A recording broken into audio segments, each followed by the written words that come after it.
The vote was unanimous. Nobody in the chamber was surprised. Admiral Karen Mitchell stood before the United Earth Assembly with her hands clasped behind her back. She was a woman in her late 50s with short gray hair and eyes that had seen too much death.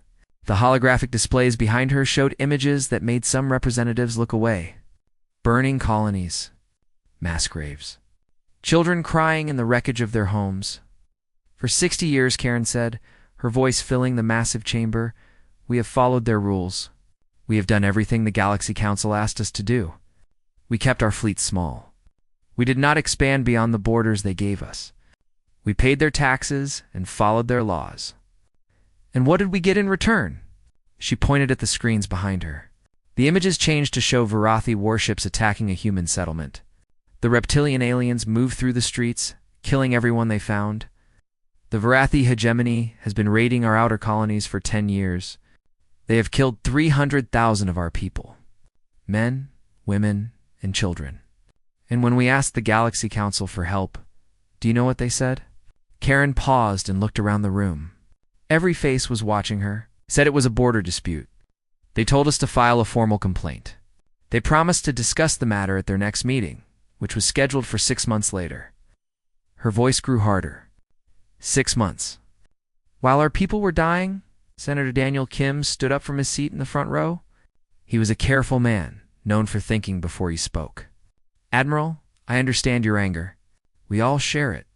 But if we leave the council, we lose their protection. The Varathi will see it as an invitation to attack us even more. Karen laughed, but there was no humor in it. Protection. What protection? The council has done nothing to protect us. They take our money and give us nothing. The wolves are already eating us, Senator. The only difference is that the council charges us rent to watch. The debate went on for 3 more hours. Representatives from every nation on Earth spoke their piece. Colony governors sent messages from distant worlds. Orbital habitat leaders joined through video links. Everyone had something to say. But in the end, the vote was never in doubt. When the final count appeared on the main screen, the chamber fell completely silent.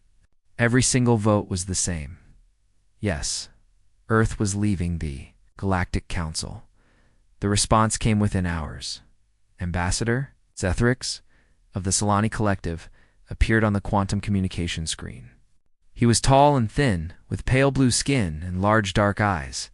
His species had been part of the council for over 10,000 years. They had seen many things in that time. But Zethrix looked genuinely shocked. This is unprecedented, he said.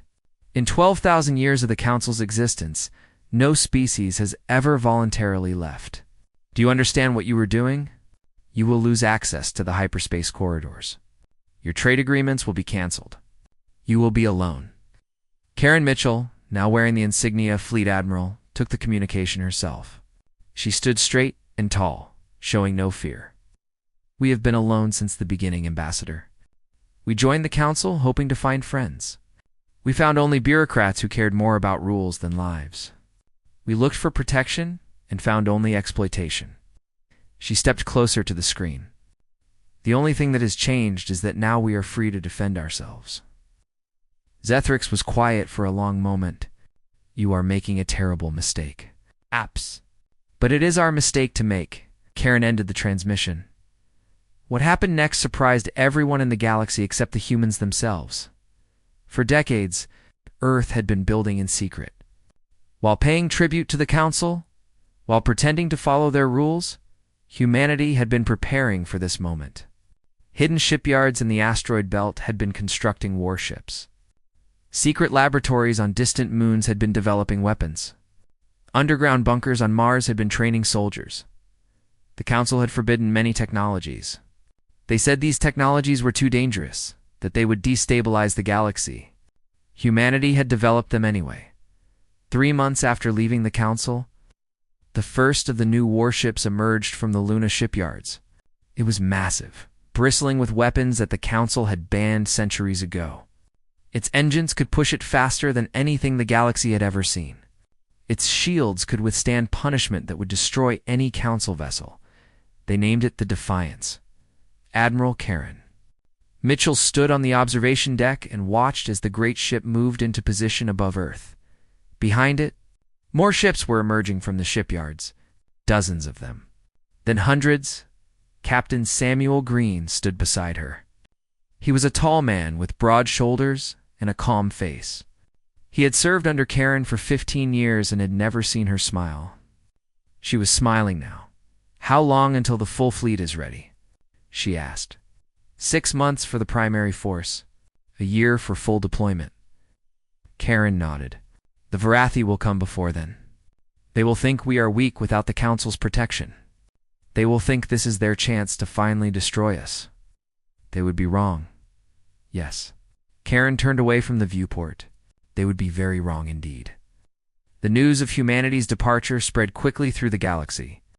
Most species reacted with confusion. Some reacted with amusement. The humans had always been strange, they said. Aggressive and emotional and unpredictable.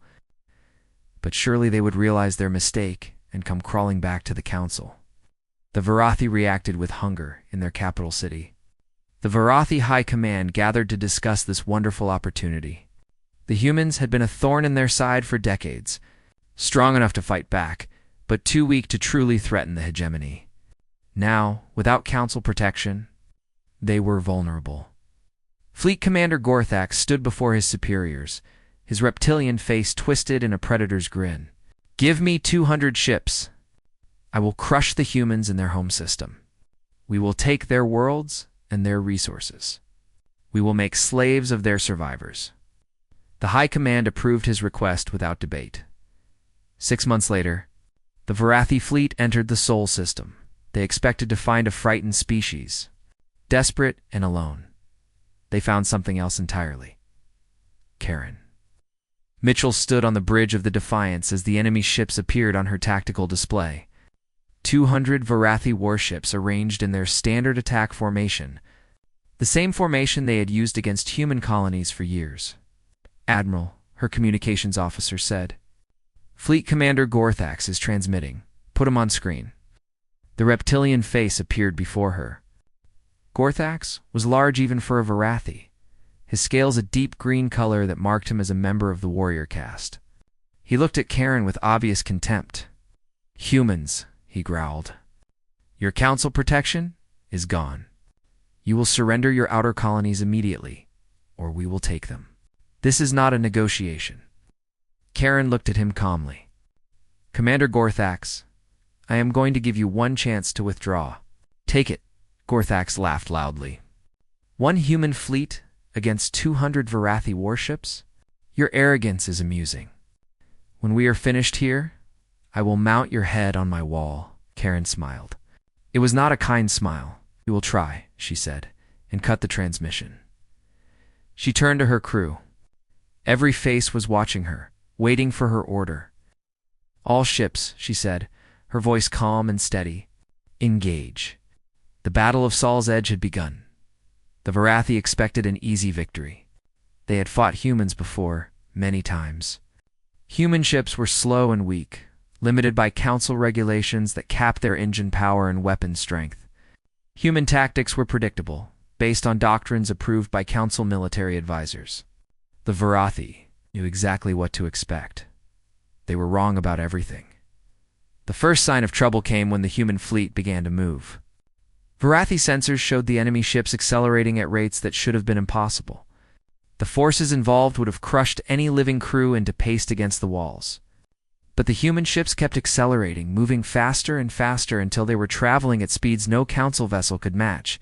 Fleet Commander Gorthax stared at his tactical display with growing confusion. "What is this? How are they moving so fast?" His sensor officer had no answer. The humans had somehow developed inertial dampening technology far beyond anything the Council allowed. Their crews could survive accelerations that would kill any other species, but the speed was only the beginning. The human weapons were equally shocking. When the first human ships came into range, they opened fire with energy beams that cut through Varathi shields like they were made of paper. Explosions blossomed across the Varathi formation as ship after ship took critical damage. "Return fire," Gorthax roared. All ships concentrate on the lead vessel. His fleet responded, pouring fire toward the human flagship. The Defiance should have been destroyed in seconds. Instead, its shields held. The massive ship absorbed punishment that would have reduced any council vessel to scrap metal, and kept coming. Captain Samuel Green stood at his station on the Defiance bridge, monitoring the shield status. Holding steady at 87%, he reported, "Their weapons are barely scratching us." Admiral Karen Mitchell nodded. "Continue the advance. All ships execute pattern Delta." The human fleet moved as one, shifting formation with perfect precision. This was the most terrifying thing the Varathi had seen so far. Every human ship acted in perfect coordination, as if controlled by a single mind. In a way they were. Human pilots were connected through Neuralink networks, systems that let them share information at the speed of thought. Where Varathi commanders had to shout orders through chains of command, human captains made decisions together.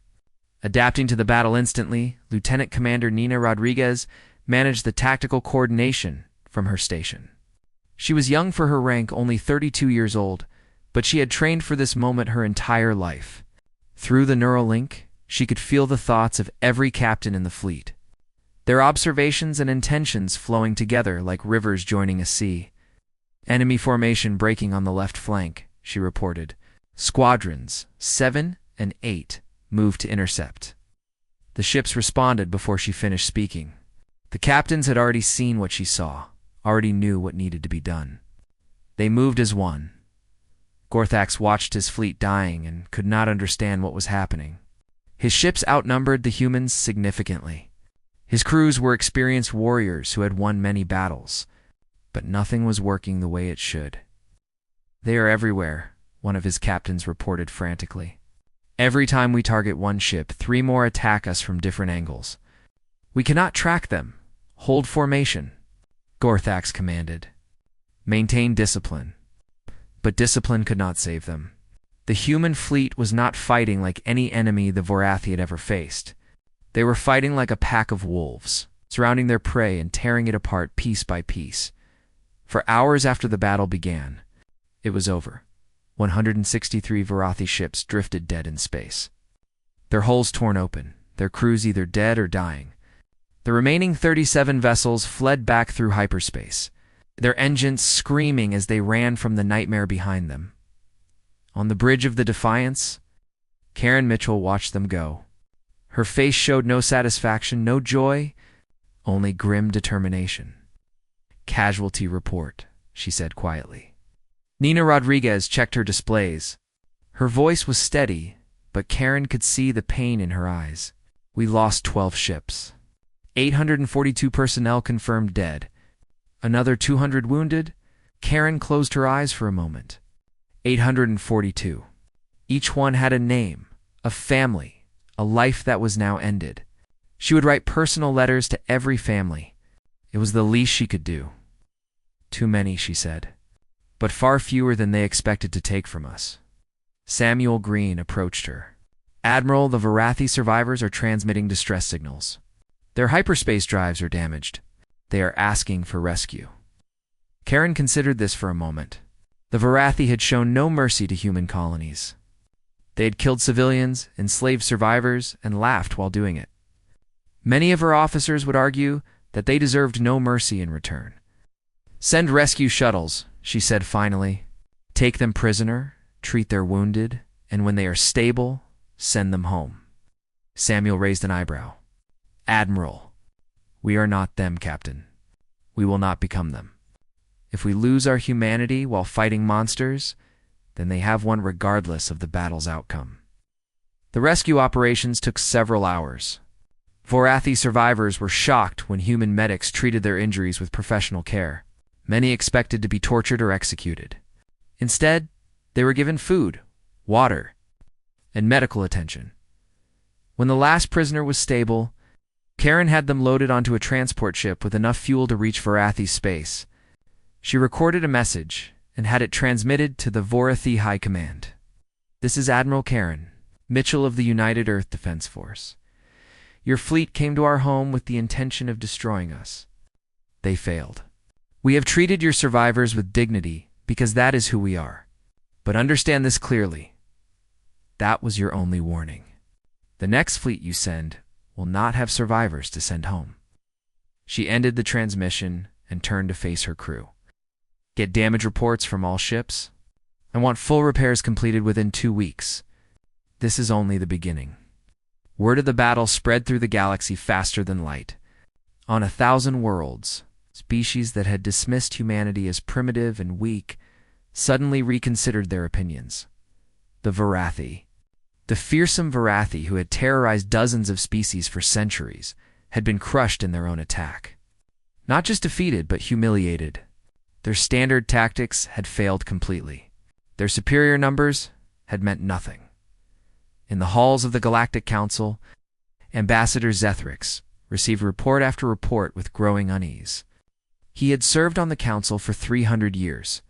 He had watched species rise and fall, had seen empires crumble, and new powers emerge, but he had never seen anything quite like this. They were building, he said to himself, reading the intelligence assessments. All this time, right under our observation, they were building weapons and ships and technologies we never detected. He called a meeting of the senior council members. Representatives from the 12 great powers gathered in the ancient chamber, their holographic forms filling the massive space. The humans are more dangerous than we realized, Zethrix told them. They have been developing forbidden technologies for decades.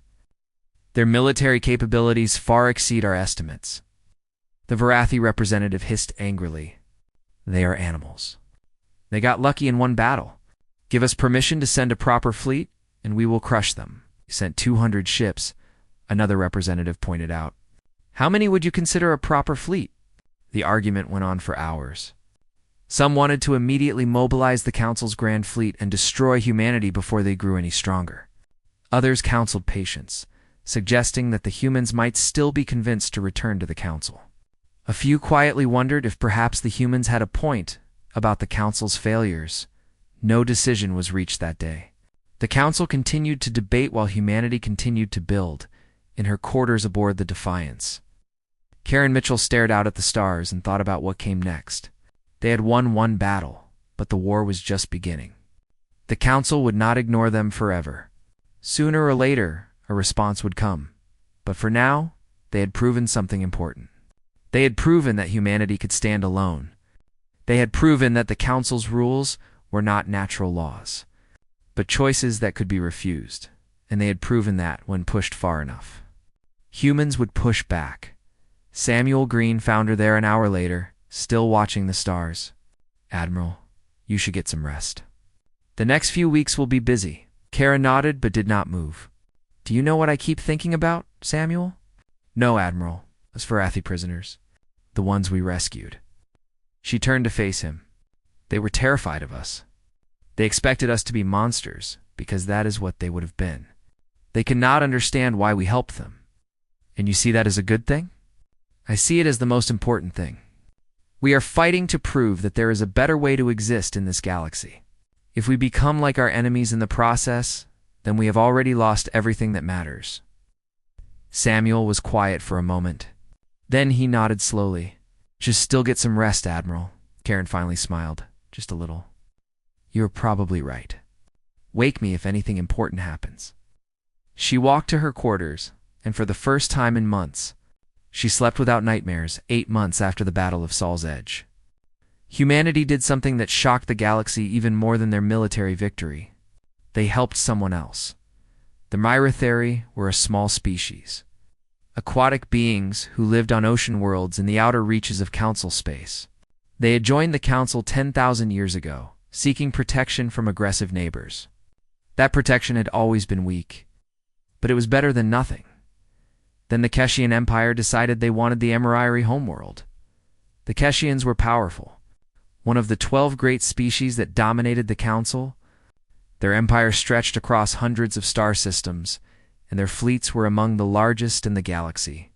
When they announced that they would be annexing Mythri space for resource extraction, the Council debated the matter for 3 months. In the end, they decided that intervention was not strategically advisable.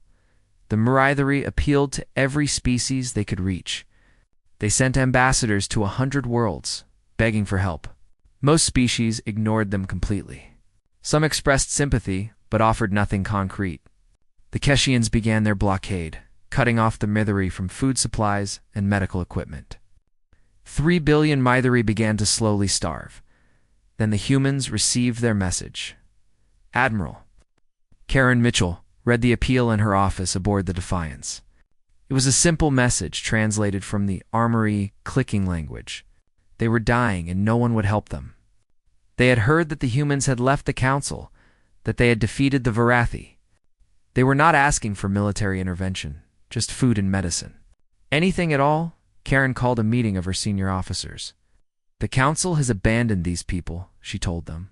The Keshians are going to let them starve to death, and nobody is going to stop it.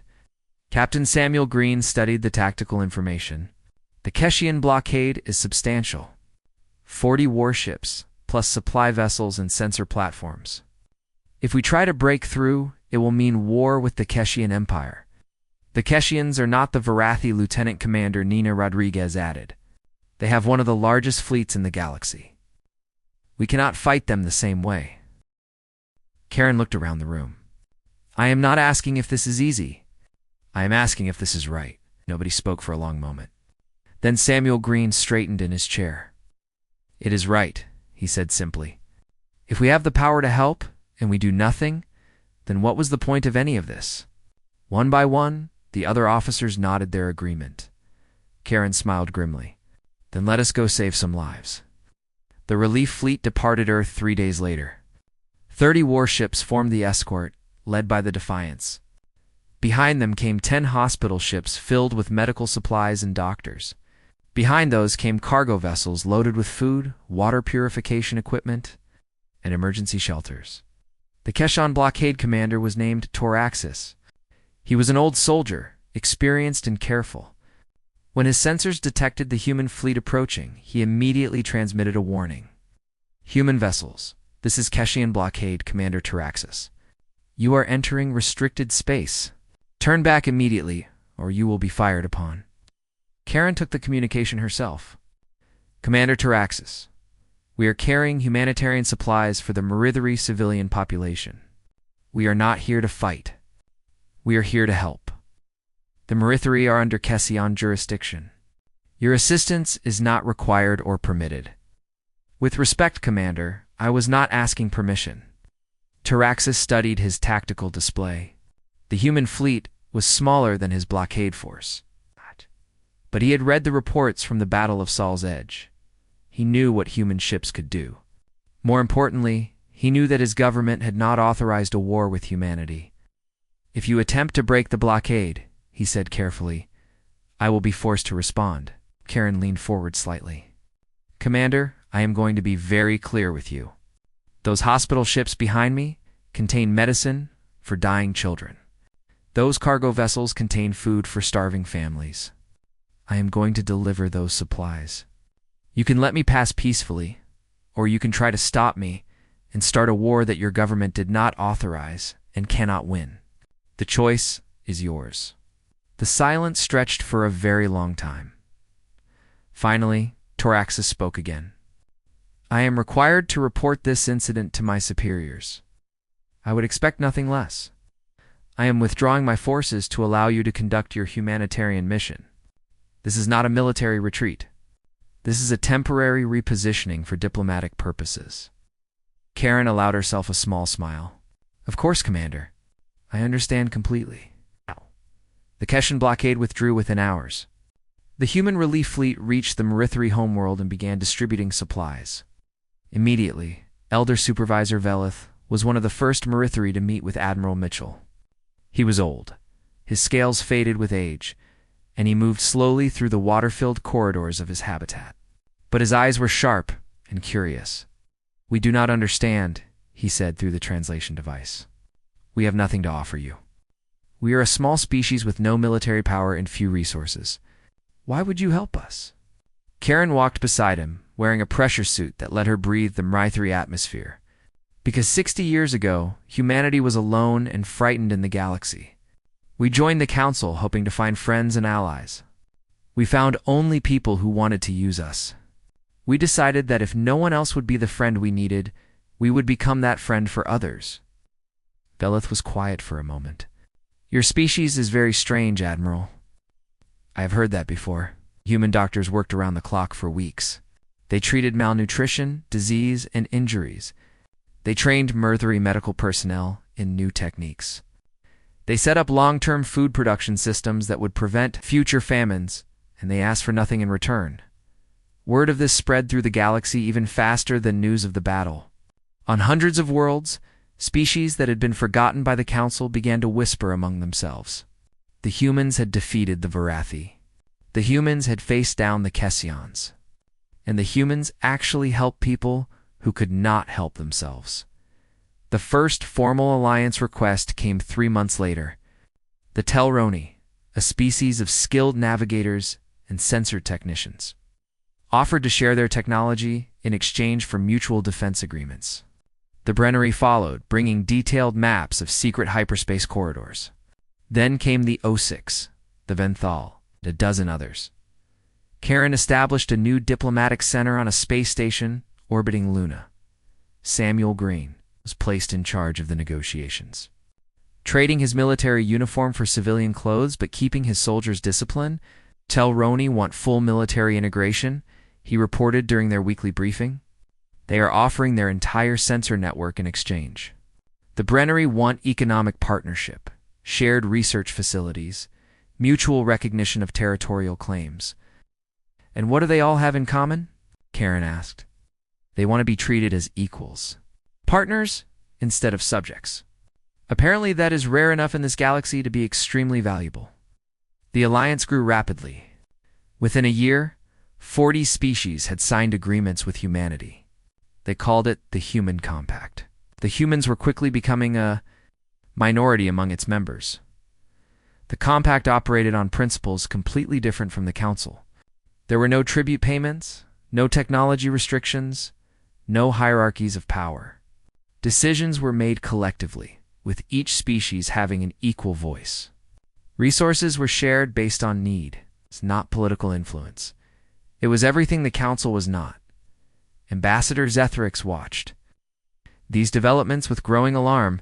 He finally requested a direct meeting with Admiral Mitchell. They agreed to meet on an abandoned station at the edge of Council space, each bringing only a single escort. Karen arrived with Nina Rodriguez at her side. Zethrix came alone. You are disrupting the galactic order, Zethrix said without greeting. The Council has maintained peace for 12,000 years. You are tearing that apart. The galactic order was already broken, Karen replied calmly. We just stopped pretending otherwise. The Council protects weaker species from predators like the Vorathi. The Council let the Vorathi kill 300,000 of my people. The Council let the Keshians starve 3 billion Mythri. Your protection is a lie, Ambassador. It always was. Zethrix was quiet for a long moment. When he spoke again, his voice was softer, almost sad. Do you know why no species has ever left the Council before? Because you crush anyone who tries? Because they are afraid. Zethrix met her eyes. Afraid of the unknown, afraid of being alone, afraid of the chaos that might come. You humans seem to have forgotten how to be afraid. Karen smiled slightly. We remember fear very well. We just decided that fear is not a good enough reason to accept injustice. She turned to leave, then paused at the door. The Compact is not trying to destroy the Council. We are simply offering an alternative. If your organization is as beneficial as you claim, you have nothing to worry about. Both of them knew that was not true. The competition had begun, and only one vision of galactic civilization could ultimately prevail. The question was which one the galaxy would choose. As Karen returned to her ship, she looked out at the stars and wondered what challenges still lay ahead. The Compact was growing stronger every day, but so was the resistance against it. Sooner or later, the Council would have to respond. When that day came, she needed to be ready. 2 years after humanity left the Galactic Council, the galaxy looked very different than anyone had expected. The Human Compact had grown to include 87 member species. Their combined fleets patrolled trade routes that the Council had ignored for centuries. Pirates and raiders who once operated freely discovered that compact patrols took attacks on civilian vessels very seriously. Crime rates in compact space dropped significantly as word spread that human justice was swift and certain, but the changes went far beyond military matters. Compact research facilities developed new medicines that saved millions of lives. Their agricultural programs helped struggling colonies feed themselves. Their educational networks shared knowledge freely between species who had never communicated before. For the first time in galactic history, small species had a voice that actually mattered. Admiral Karen Mitchell had retired from active military command. Her hair was completely gray now, and she walked with a slight limp from an old injury that bothered her in cold weather. But her mind was as sharp as ever. And the compact needed her diplomatic skills more than her military ones. She was visiting the Brennery homeworld when the news arrived. Lieutenant Marcus Webb found her in the diplomatic reception hall. He was young, barely 25 years old, and his face was pale with worry. Karen saw his expression and immediately excused herself from the conversation she was having. "What happened?" she asked quietly. "The Council has mobilized their grand fleet," Marcus reported. 3,000 warships from every major Council species. They are claiming the compact is a threat to galactic stability. Karen felt her stomach tighten, but her face remained calm. "Where are they heading?" "Initial trajectory suggests the Mythery system. They are going to make an example of our weakest member, of course." The Mythery had been the first species humanity helped directly. Destroying them would send a clear message. Join the humans and die. Karen was already moving toward the communication center. "Get me Admiral Green. Contact every compact fleet commander. We are calling a general assembly." The meeting that followed would be remembered as one of the most important moments in galactic history. Holographic representatives from all 87 compact species filled the virtual chamber. Karen stood at the center, flanked by Samuel Green and Nina Rodriguez. Both of them now wore Admiral's insignia on their uniforms. "The Council believes they can frighten us into surrender by threatening our weakest member," Karen said, her voice carrying to every corner of the chamber. "They think that if they destroy the Mythery, the rest of us will abandon the compact and beg for readmission to their organization." She paused, looking around at the assembled representatives. Faces of every shape and color watched her, waiting for her words. "They are wrong, but not in the way they expect. This is not about military strength. It is not about tactics or strategy. It is about what we believe in and what we are willing to fight for." Elder Veleth of the Mythery spoke next. His clicking language was translated for all present. "My people were ready to die when humanity first came to us. We are still ready to die if necessary. But we would prefer to live, and to see our children grow up in a galaxy where the strong do not simply crush the weak because they can." One by one, representatives from across the compact voiced their support. Species that had never known anything but Council rule declared their willingness to fight together. Ancient rivals set aside their disputes to face a common threat.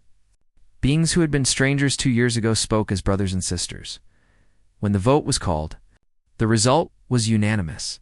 The compact would not abandon the Mythery. The defense of the Mythery system became the largest coordinated military operation in galactic history. 200 compact warships assembled in the outer reaches of the system. They came from 40 different species, each bringing their unique strengths to the Alliance. Human captains served alongside Brennery navigators. Telrani sensor operators worked beside Osix engineers. Mythery defense platforms, originally designed for underwater combat, were modified to fight in space. It was chaotic, improvised, and, by any normal calculation, completely hopeless. But normal calculations had stopped applying to humanity long ago. Admiral Samuel Green commanded the compact forces from his new flagship, the Unity. It was a massive ship, larger even than the original Defiance. Built in the shipyards of 3 different species working together, he stood on the bridge, watching the tactical display as the Council's grand fleet approached. 3,000 warships against 200. 15 to 1 odds. By every standard military analysis, Compact should surrender immediately. Samuel had never been very good at following standard analysis. All ships, he transmitted, "This is Admiral Green. I am not going to give you a speech about glory or honor. You know why we are here? You know what we are defending? The only thing I will say is this. We did not come here planning to win. We came here prepared to make this cost more than they are willing to pay." He looked around his bridge. His crew was a mix of 5 different species, all working together seamlessly. They had trained together, lived together, and now they were ready to die together if necessary. Secure positions. The enemy will be here within the hour. Grand Admiral Thexus of the Solani Collective commanded the Council's Grand Fleet. He was old, even by Solani standards. Having served for over 400 years, he had won 17 major battles and had never once questioned that the Council's dominance was natural and right, as his fleet dropped out of hyperspace. He expected to see a ragged collection of primitive ships, their crews demoralized by impossible odds. What he saw instead made him pause. The compact fleet had arranged itself in a complex, three-dimensional formation that seemed to shift and flow like a living creature. At the center, clearly visible to all, floated the mithery civilian population. 3 billion beings in vulnerable habitat vessels. The message was unmistakable. The compact was not hiding behind the people they protected. They were placing themselves directly between the Council and those they had sworn to defend. Admiral Green opened a communication channel. "Grand Admiral Thexus, this is Admiral Green of the Human Compact Defense Force. We have no argument with your crews. We ask only that you withdraw and allow the Marithari to live in peace." Thexus studied the tactical display carefully. The numbers were overwhelmingly in his favor, but something about the enemy formation troubled him. The humans and their allies were not behaving like a force that expected to lose. "You cannot win this battle," he replied. "Your fleet is outnumbered 15 to 1. Surrender now, and perhaps the Council will show mercy." Samuel's response was quiet but firm. "With respect, Grand Admiral, we did not come here expecting to win. We came here prepared to make this cost more than you are willing to pay." Thexus considered this for a moment. Then he gave the order to attack. The battle that followed defied every prediction the Council's strategists had made. The compact fleet fought as a single coordinated organism. Ships from different species covered each other's weaknesses and amplified each other's strengths. Human aggression was balanced by Brennary precision. Telrani sensor data flowed through OSIC's analytical systems. Every unit in the fleet knew exactly what every other unit was doing, thinking, planning. More importantly, the compact forces fought with something the Council fleet lacked: belief. Every compact pilot knew exactly what they were defending. Every gunner could see the civilian vessels behind them. They were not fighting for political abstractions or bureaucratic mandates. They were fighting for neighbors, for friends, for the simple principle that those who could help should help. 6 hours into the battle, Grand Admiral Thexus faced an impossible situation. His fleet had destroyed 63 enemy vessels and damaged many more. By traditional standards, he was winning decisively. But his own losses were mounting at a rate he had never experienced. 417 Council ships were gone, with more falling every minute. His crews were confused and demoralized, shocked by the ferocity of an enemy that simply refused to break. And the compact formation had barely moved. Still protecting those civilian vessels with everything they had, the breaking point came. When his own commanders began questioning their orders, Captain Vethrix of the cruiser Eternal. Wisdom transmitted a message that many were thinking. "Grand Admiral, our crews are asking why we are here. The Marithari have threatened no one. We are killing people to maintain principles that most of our own species no longer believe in." Similar messages flooded in from across the fleet. Officers who had served the Council their entire lives were suddenly questioning everything they had been told. Thexus stared at his tactical display for a long moment. Then, he opened a channel to Admiral Green. "Admiral," he said slowly, "I am prepared to discuss terms." In that moment, the galaxy changed forever. The Treaty of Mithri was signed 3 days after the battle ended. Grand Admiral Thexus came aboard the Unity personally, accompanied by only 2 aides. He was old and tired, and for the first time in 4 centuries of service, he looked uncertain about the future. Admiral Samuel Green met him at the airlock. The 2 commanders studied each other for a long moment. These men who had been trying to kill each other just days before. Admiral Thexus, Samuel said finally. Extending his hand in the human gesture of greeting, Thexus hesitated, then accepted the handshake. His grip was firm despite his age. Admiral Green: I must admit I did not expect to be standing here today. Neither did I, truthfully. But here we are. The negotiations took 12 hours. Karen Mitchell led the human delegation, though she officially held no military rank anymore. Across the table sat representatives from the Council's great powers, beings who had ruled the galaxy for millennia. The terms were simpler than anyone expected. The Galactic Council would continue to exist, but its authority would be limited to those species that chose to remain members. No species would be forced to join or prevented from leaving. The Human Compact was recognized as a legitimate interstellar organization with equal standing. Most importantly, both sides agreed to a set of fundamental principles governing their relationship. These principles were based not on power or military strength, but on mutual respect and the right of all species to determine their own futures. When the final document was signed, Karen Mitchell stood and addressed the assembled delegates. This treaty does not end the differences between our organizations, she said. We will continue to disagree about many things, but it establishes that disagreement does not require violence, and that coexistence is possible between different visions of how civilization should work. She looked around the room, meeting the eyes of beings from a dozen different species. The galaxy is large enough for all of us. Perhaps it is time we started acting like it. Grand Admiral Thexus surprised everyone by speaking next. I have served the Council for 400 years, he said slowly. I believed absolutely in its mission and its methods. Today, I am less certain. He turned to face Karen. You asked me to withdraw from this system? I refused, and many died because of my stubbornness. For that, I am sorry. Karen nodded slowly. Many died on both sides, Admiral. The question now is whether their deaths will mean something, or whether we will simply return to the old patterns of conflict. That is indeed the question. Signing ceremony was broadcast across the galaxy. Billions of beings on thousands of worlds watched as former enemies shook hands and pledged to build something better than what had come before. Not everyone was happy.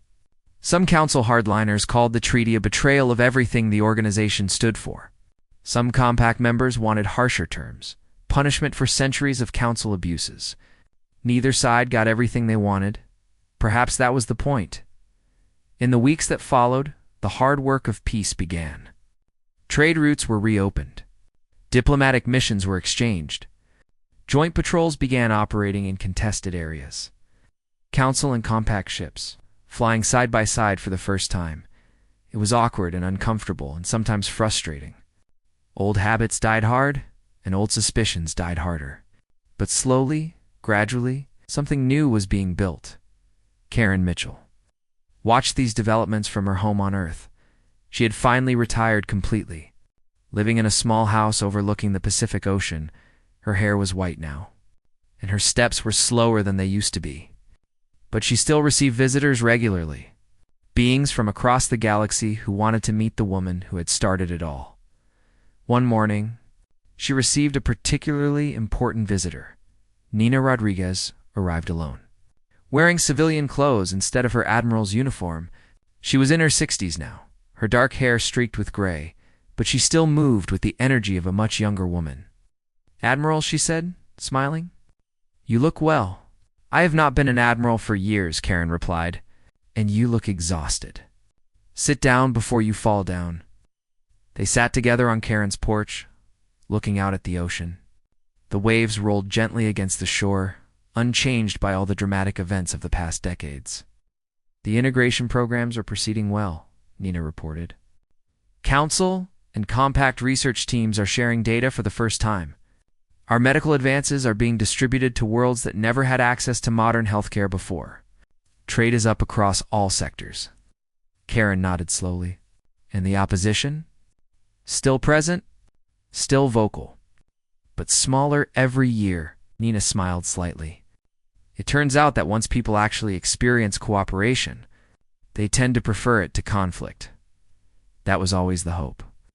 They sat in comfortable silence for a while, watching the waves. Do you ever wonder if we made the right choice? Nina asked eventually. All those years ago when we left the council. Karen considered the question carefully before answering. Every day, she admitted. Every time I read about someone who died in the battles, every time I hear about hardships caused by the transition, I wonder if there was a better way. She turned to face her old friend. But then I think about the Marithari children who are alive because we helped them. I think about the species who now have voices because the compact gave them one. I think about the galaxy that might exist for our grandchildren. She looked back at the ocean.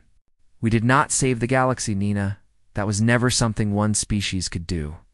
We just reminded everyone that they have the power to save themselves.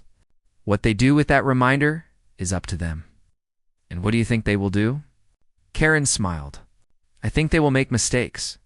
I think they will sometimes fail and sometimes succeed. I think there will be setbacks and disappointments and moments when everything seems hopeless. Her smile widened. And I think that, in the end, they will figure out how to live together. Because the alternative is too terrible to accept, and they have seen that a better way is possible. Nina nodded slowly. I hope you are right, so do I. They sat together as the sun set over the Pacific. Two old soldiers watching a world at peace. 50 years later, a statue stood in the center of New Geneva's Memorial Plaza. It was a massive bronze figure of a woman in an admiral's uniform, her hand outstretched toward the stars. At its base, carved in 100 different languages, were words Karen Mitchell had spoken at the Battle of Mercury. We did not come here planning to win. We came here prepared to make this cost more than you are willing to pay. Around the plaza, beings from dozens of species went about their daily lives. A Mrithari family paused to take a photograph. A group of young Solani officers, visiting Earth as part of an exchange program, read the historical information with obvious interest. Human children played games around the fountain, their laughter mixing with the gentle sounds of a spring afternoon. The galaxy Karen Mitchell left behind was not perfect. Conflict still happened. Old prejudices still lingered. The work of building true.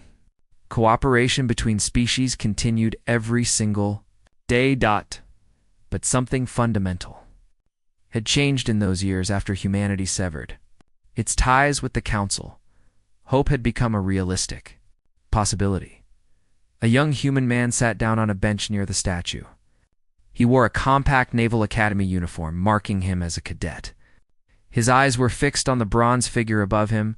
An old woman sat nearby, watching him with quiet amusement. She was very old now, her face lined with age, but her eyes were still sharp. You seem very interested in that statue, she said. The cadet looked at her, startled. Sorry, I did not see you there. Yes, I am studying Admiral Mitchell for my history course.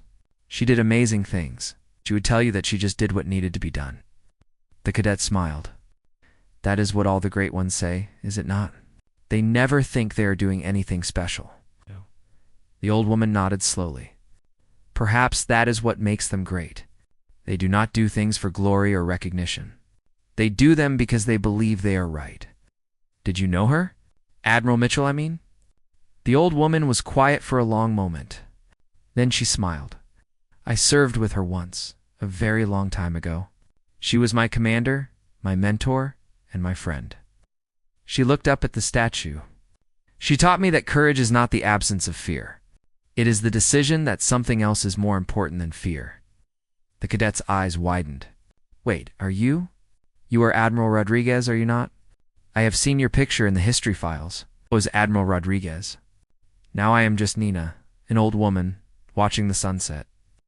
She stood slowly, using a cane for support, and looked up at the statue one last time. Take care of this galaxy, young man. We worked very hard to give it to you. Then she walked away, leaving the cadets staring after her with amazement. Above them, the Bronze Admiral reached toward the stars. Forever pointing the way forward, humanity had severed all ties with the Galaxy Council, and chaos had followed. But out of that chaos, something better had been born, and the galaxy would never be the same.